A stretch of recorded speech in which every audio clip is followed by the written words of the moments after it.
윤석열 대통령에 대한 법원의 구속 취소 결정은 지극히 당연한 결정이었습니다.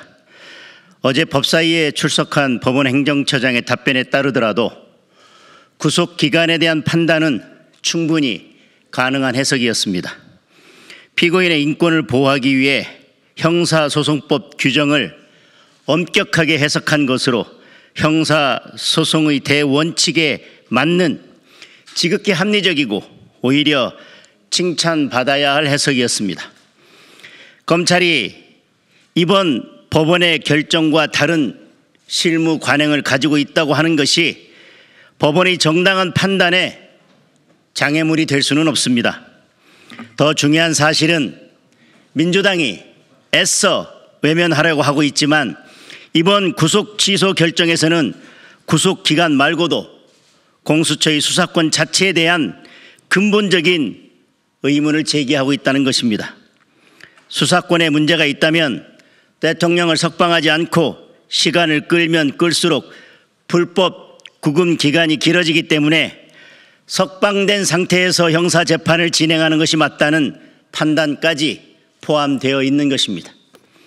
어제 법사위에서 법무부 장관 직무대행이 법원의 결정을 수용하기 어렵다고 한 것도 구속 기간에 대한 판단 부분을 문제 삼은 것이지 공수처의 수사권에 대한 판단 부분에 대한 문제 제기가 아니었습니다. 여러모로 법원의 구속 취소 결정은 나무랄 사정이 전혀 없고 지극히 당연한 결정이라는 것을 다시 말씀드립니다. 특히 검찰이 구속 취소에 대해 즉시 항고를 하지 않은 것은 즉시 항고가 위헌성이 매우 높기 때문이었습니다. 그래서 즉시 항고를 포기한다고 명확한 입장을 밝히고 그에 따라 대통령을 석방한 것이었습니다.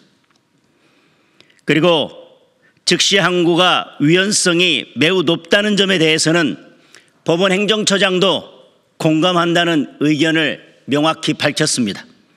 그럼에도 불구하고 법원 행정처장이 어제 민주당 의원들의 압박에 못 이겨 구속 취소 결정에 대하여 상급심의 판단이 필요하다고 답변한 것은 매우 실망스럽고 유감스럽습니다.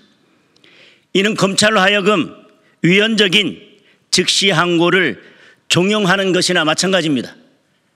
인권의 최후 보루인 법원의 행정을 책임지고 있고 대법관인 전대협 법원 행정처장의 답변으로서는 매우 실망스럽고 법원 행정처장이 해야 될 답변은 결코 아니었습니다.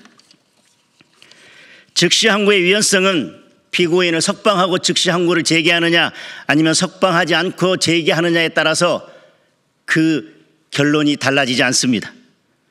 검찰은 이미 즉시 항고를 포기하겠다고 밝혔습니다.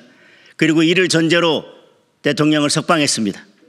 민주당의 겁박에 떠밀려 그 입장을 번복하고 즉시 항고를 제기한다면 피고인의 절차적 안정성을 심하게 훼손하는 것일 뿐만 아니라 역사적으로 부끄러운 오명을 안게 될 것입니다.